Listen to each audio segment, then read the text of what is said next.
Bon, je vais ouvrir mon navigateur. Et, et là, on va aller sur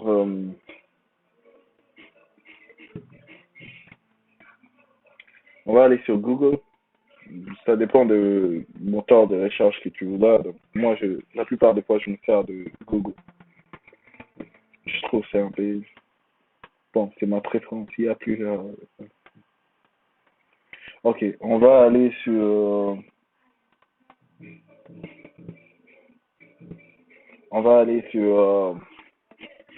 la première des choses que l'on va installer sera un VirtualBox. Tu as besoin d'un VirtualBox parce qu'on va faire la virtualisation.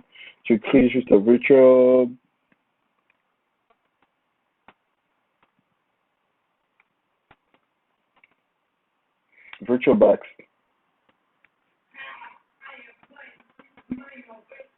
Et là, tu vas là, et tu choisis la version dont tu veux. Tu peux l'installer sur Mac, tu peux installer sur Linux, tu peux installer sur Windows. Bon, moi, je suis en train de travailler sur un Windows,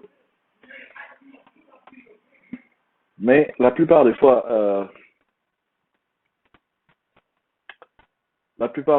certaines personnes font, au lieu d'avoir comme système de base, comme celui que tu vas installer toutes ces histoires, certaines personnes préfèrent avoir un Ubuntu. Tu mets un Ubuntu et là, tu installes maintenant le reste comme ça. Mais moi, je préfère sur un Windows. Et là, c'est comme ça que ça télécharge. Moi, j'en ai déjà, donc, ouais, c'est comme ça. Tu cliques juste sur Windows et là, ça te télécharge la version que tu veux.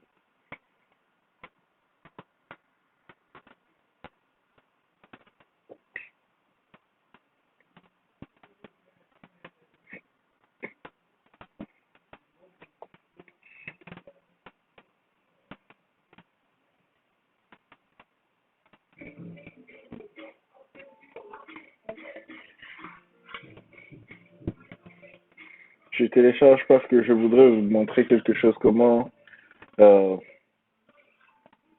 je voudrais vous montrer comment vérifier si, euh, quand tu télécharges quelque chose, parce que normalement, on voit qu'on voit un shot 20, 256 checksum et les MD, celui-là, c'est donc pour vérifier si le, fa- le fichier que vous avez téléchargé n'a pas été modifié pendant les téléchargements et tout, donc pendant les trafics et tout. Donc, normalement, ils vont vous donner un hash. J'espère que beaucoup comprennent quand je parle de hash. Hash, c'est un code là qu'on te donne sur la plupart des websites où il y a un téléchargement. Le hash là, c'est la valeur qu'ils vont te montrer comme ça. Quand toi tu vas checker aussi avec ton chat 256, ton checksum, quand tu check avec ça, quand ça te donne la valeur différente de hash qu'on t'a fourni sur les websites. Donc, c'est différent, donc il faut même pas installer parce que ça veut dire qu'il y a quelque chose qui a été modifié pendant le trafic ici. Et comme ça, je suis en train de télécharger cela pour pratiquer cela pour que vous voyez aussi comment ça se fait et tout. Donc, pour que vous compreniez prochainement quand tu télécharges, quand tu fais n'importe quoi, juste assure-toi qu'il n'y a rien qui a été modifié pendant le trafic et tout.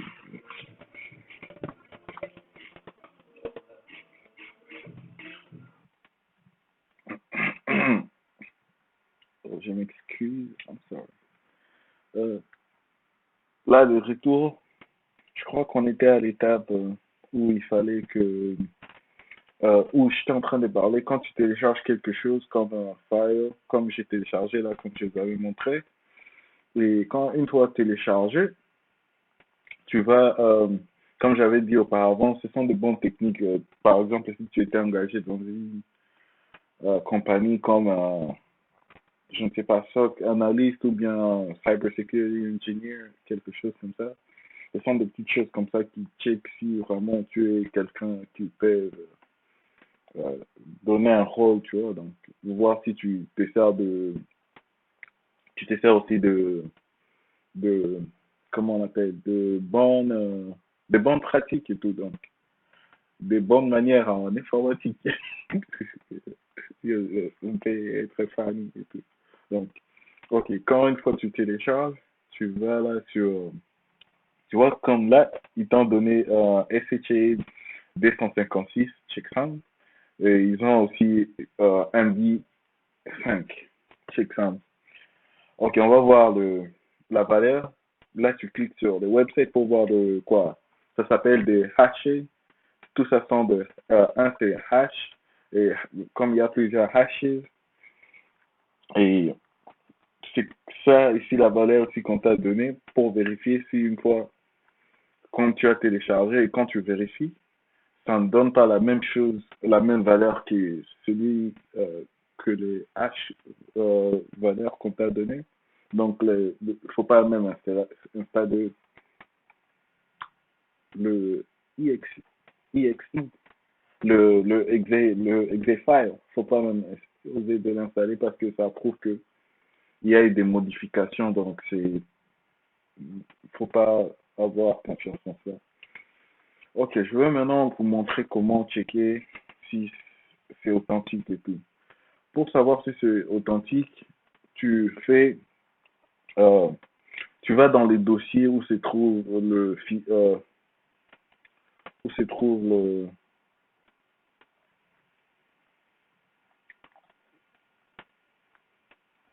où se trouve les dossiers où se trouve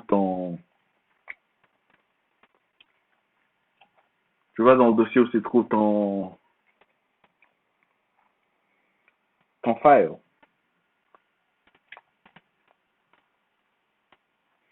Ok, la plupart des fois, quand c'est le file est là, donc pour vérifier, il va falloir,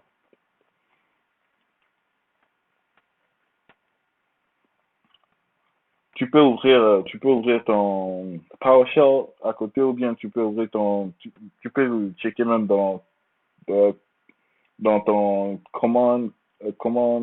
CMD, commande. Mais moi, je fais ceci. Donc, pour faire ce que je suis en train de faire là, tu viens dans le dossier. Je n'ai pas dit là, j'ai dit ici. Donc, quelque part là, n'importe quel endroit, pas sur le file lui-même. Tu presses la touche Shift, tu presses la touche Shift, et puis tu fais un left click. Oh, yeah, right click and click. Ok. Bon, ok. Tu cliques. Okay, right click, click. Ok. Tu presses Shift, et puis tu cliques euh, sur clic. Tu cliques sur ta souris, tu cliques. Pourquoi j'ai dit Shift? Quand tu presses Shift, ça ajoute une option sur le quoi? C'est drop down, je crois. Et là, tu vas voir ça ajouter Open Shell, Open PowerShell. Celui-là, tu cliques sur lui. Quand tu cliques là, tu écris, euh, tu écris Certutal espace dash hash file. Je ne sais pas si vous voyez je sais pas si vous êtes en train de voir.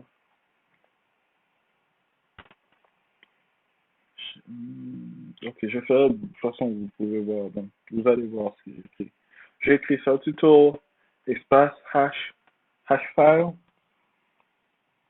Et là, ce qui suit sera le quoi? Sera le nom. Tu dois écrire le nom de file que tu viens de télécharger. Mais je vais vous montrer une technique qui est plus facile au lieu de savoir encore. La plupart d'autres personnes font ceci. Si tu viens, tu cliques là, parce que si tu cliques trop sur, ça va. Si tu viens, comme certains viennent, tu peux venir sur Rename. Et là, ça va copier que ça doit avoir ça va cliquer que ça. Là, maintenant, tu vas ajouter .exe. Bon, moi, je n'aime pas faire ça parce que je ne veux pas perdre temps tout. Donc, tu fais ça. Tu écris la première lettre de file, comme ça s'appelle Virtual. Et puis, tu presses sur Tab.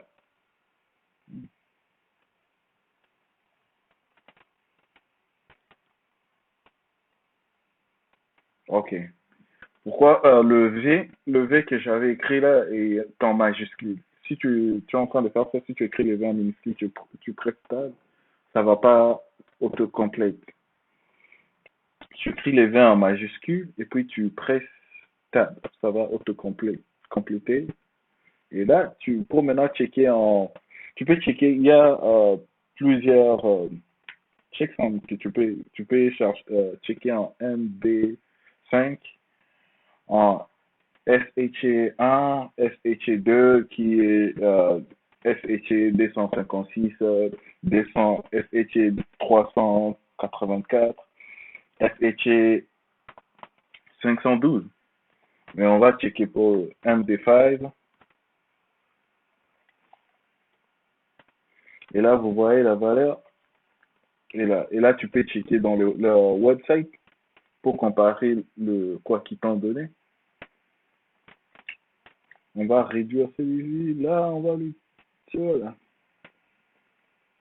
Je crois qu'ils n'ont. Ouais, ils avaient donné. Comme ça, là, tu regardes s'il y a un qui finit avec un 2 à la fin. Bon, j'avais pressé sur SHA 256. Je crois pas. Ok, faisons pour SHA. Pour checker sur l'autre, mais quand même, là, tu vois que ça a complété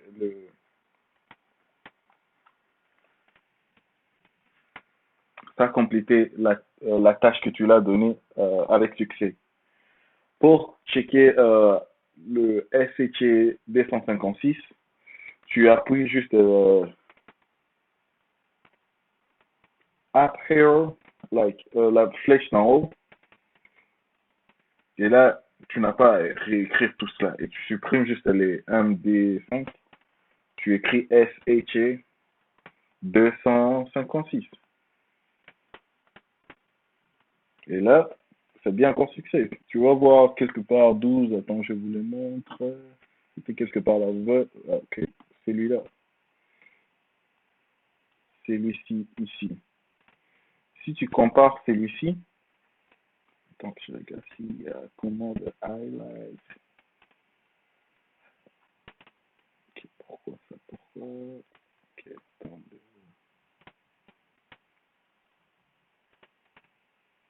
Copy, more action.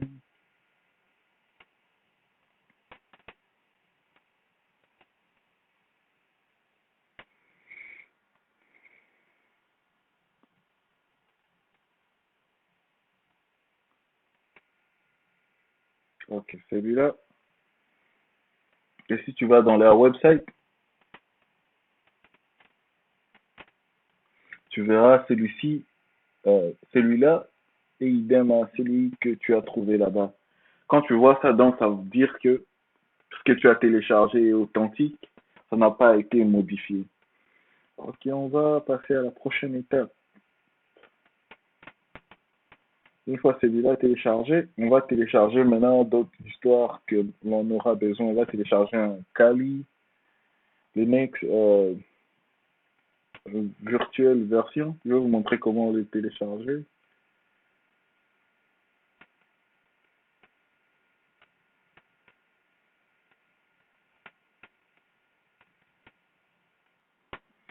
Ok, là on va télécharger un Kali Linux. Kali Linux qui est un dérivé de Debian. Debian c'est un Linux distro qui est Ubuntu euh, Ubuntu, Kali Linux sont de la même famille, sont viennent de la même endroit et tout, qui sont des dérivés de Debian. Ok, là, tu écris juste Kali Linux. Il est déjà là. Tu vas sur celui download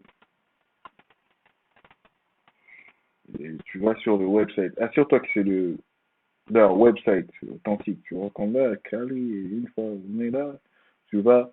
euh, je peux vous montrer comment l'installer,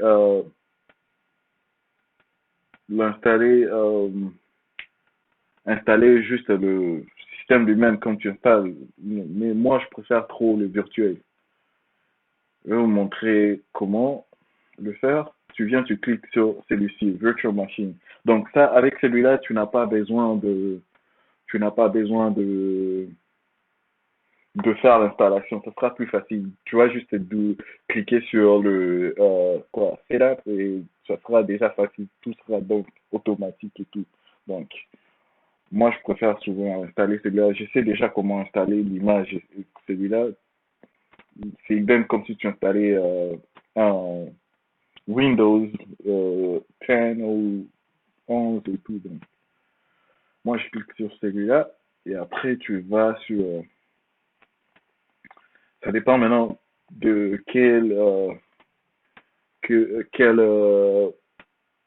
système virtuel que tu es en train de te servir. Si tu es sur VMware, que j'ai oublié même de vous montrer comment installer VMware, mais avec VirtualBox, tu peux déjà tout faire.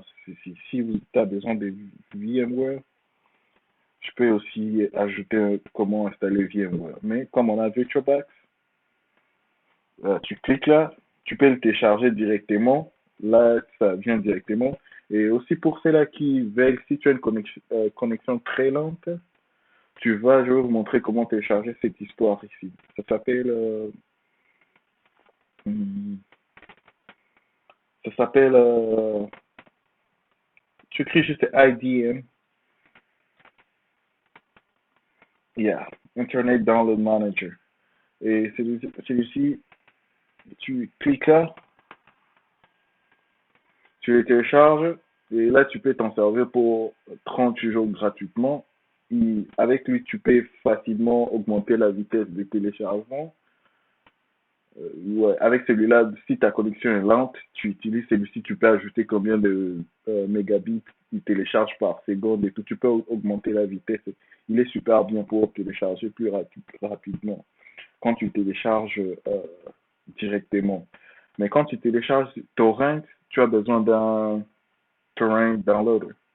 Et ça peut être BitTorrent, ça peut être n'importe quel. J'ai oublié d'autres. uTorrent ou bien. Ok. Et là, quelque chose à toujours faire attention. Moi, je télécharge sur 64 bits parce que j'ai un processeur de 64 bits. Donc, comme j'avais expliqué avant, ça dépend.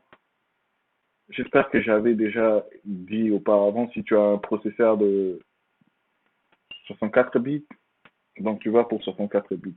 Si tu as un processeur de 32 bits, tu pars pour 32 bits. Mais l'avantage avec un processeur de 64 bits, tu peux même utiliser les 32 bits, ça va marcher. Mais si tu es sur 32 bits, tu vas jamais utiliser celui de 64 bits. Parce que ça va te dire que ce n'est pas compatible. Et c'est vrai, ce n'est pas compatible parce que celui-là est sur une structure de 64, il a une architecture de 64 bits. Et celui-ci a une architecture de 32 bits. La différence, comme j'avais dit auparavant, 32 bits, tu peux aller, tu te limites qu'à 4 gigas. 64 bits, tu vas au-delà. Tu peux, euh, tu peux installer 8 gigas de RAM, 12 de RAM, 16, autant que tu voudras avec 64 bits. Et là, pour télécharger, moi j'en ai déjà, je ne peux pas télécharger. Mais, comme je vous avais montré, quand tu télécharges, tu vas encore ici. Tu cliques là pour voir le quoi. la valeur hash et tu check comme je vous avais montré. Tu viens juste là sur où on a écrit spam, vous avez check spam, tu cliques là, tu vérifies la valeur de hash pour vérifier si ça n'a pas été modifié, juste comme j'avais montré. Même formule. Tu vérifies si c'est authentique, ok, tant mieux, tu installes, pas de problème.